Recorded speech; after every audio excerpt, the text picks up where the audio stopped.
Let me ask you a question.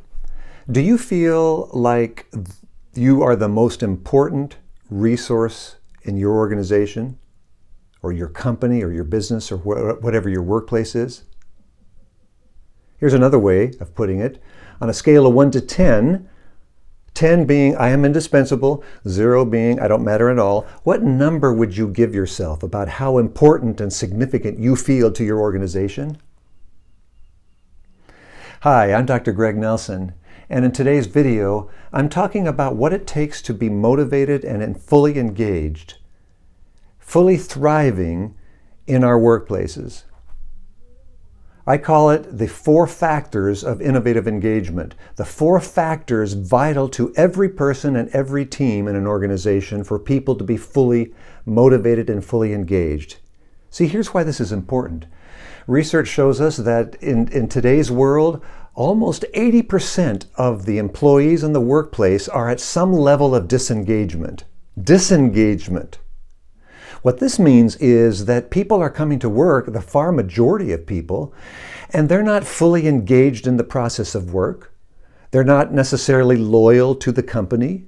They don't feel any deep personal stake in what happens. They're there to take a paycheck. They're there to give their best that they can, or they're allowed to. And then at the end of the day, they go home. They attend to their personal lives, wake up the next morning, and the cycle repeats itself. There's no positive energy for going to work, no excitement, no engagement when they get there. That's called some level of disengagement. So here's why this matters.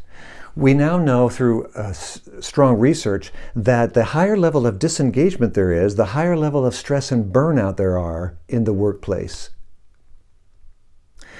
We feel more stress, more anxiety. Our health goes down. Accidents happen on a more frequent level to those who are more disengaged in the workplace.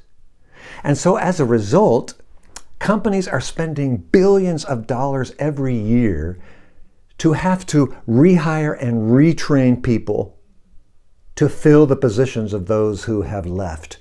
They've left because they've burnt out. They've left because they've gotten tired. They left because they don't feel like they're really making a difference. There's no emotional connection to that place. They left because they don't feel supported and encouraged and developed. So they're gone, and the companies then have to spend all this money. In today's video, I want to talk and introduce what I call the most significant factors to building engaged and motivated teams and workers in the workplace.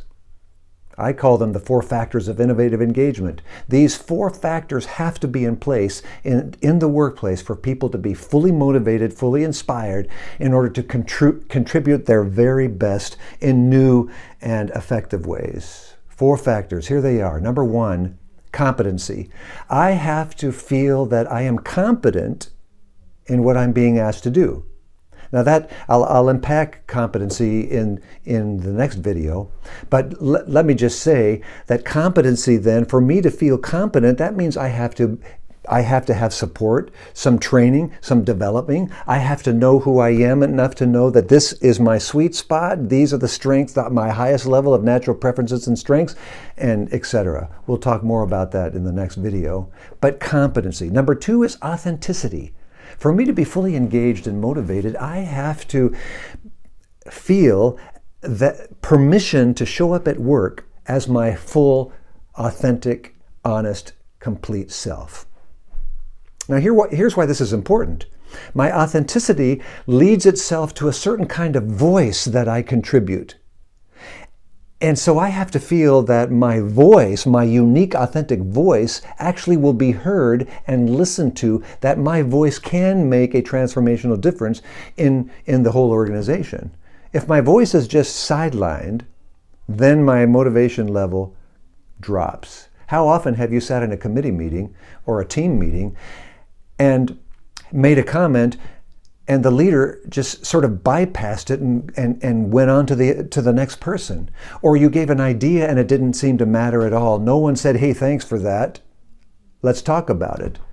So you felt completely excluded in that sense. Your voice did not count, whether it's for the future of your career in that place or whether it's making a contribution to the team.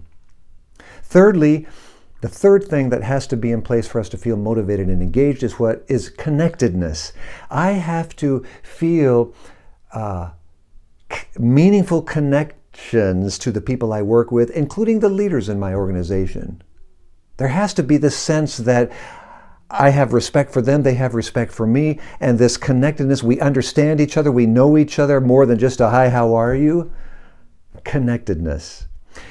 And then number 4, all those 3 have to be bathed in the environment of psychological safety. Psychological safety is when I feel that when I say something, it will be received, that there is a space that is created for all of us on the team or in the culture of that company where we matter, where there's respect and honor given to us, where there's not judgment, where there's not put downs.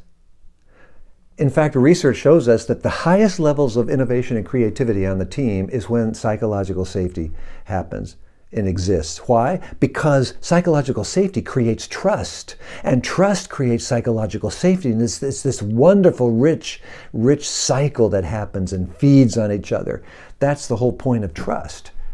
I have to be able to trust you, you have to be able to trust me. That means we show up with consistency, that means we are as honest as we possibly can, and that means we're vulnerable with each other because we know we can do it without impunity.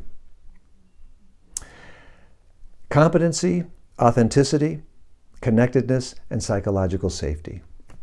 So let me ask you again, on a scale of 1 to 10, what number would you give yourself in terms of how significant you feel right now to the importance and significance of your organization?